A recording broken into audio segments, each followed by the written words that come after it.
Татар китабы йортында Кадир Сибгатуллинның юбилей кичәсе уздырылды. Тулырак алдағы сюжетта.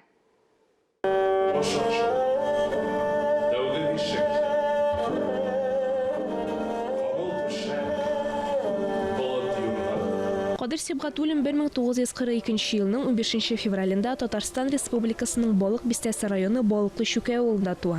Мәктәптә укыган чакта ук шигырьләр иҗат итә. Күбесенчә сугыштан соң һәм хәзерге авыл тормышы турында җентекләп, үзенчә фәлсәфи уйларга тереп, халык, туган ил язмышы турындагы фикерләре белән бәйләп бирергә тырышкан.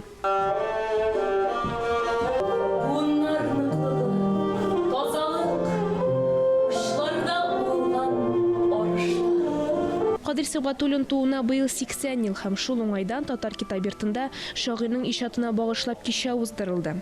Әлеге кичәне оештыру идеясы ул күптәннән яшәп килә иде. Һәм инде менә Кадир Сибгатуллинның зур шагыйребезнең туына 80 ел тулган көннәрдә ул тагын шулай тормышка ашты.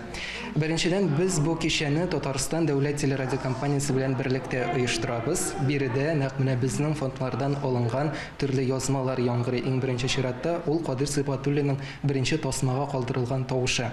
Икенчедән оештыру идеясе Кадир Сибгатуллин минем авылдашым. Ул минем һәм гомумән авылыбызның горурлыгы. Дөрес миңа аның үзен күрергә туры килмәде. Ул мин туганчы бер атна кала ни кызганыч үлеп киткән. Ләкин шулай да без аның белән аның шигырьләре аша таныштык. Авылыбыз китапханәсенә йөри башлагач аның беренче шигырьләрен укыдым. Әлеге кичәдә Кәрим Тинчурин артистлары Кадир Сибгатуллинның төрле шигырьләрен укыдылар, ә пианино яңгырашы иҗади кичәгә тагын да күбрәк ямь истәде.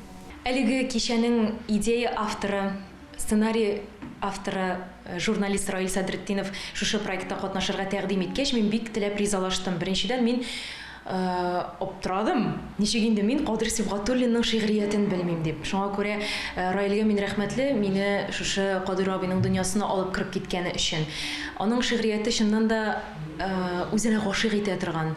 Беренчедән темалар төрлелеге, икенчедән нинди генә темага язса да фәлсәфи тирән бик тирән казып, тирән уйлар, мәхәббәт, нәфрәт аша язып, бик ярсып яза торган булган ул һәм тормышта да бик тынгысыз кеше булган. Шагыйрьнең иҗат җимешләре белән кызыксынучылар шактый.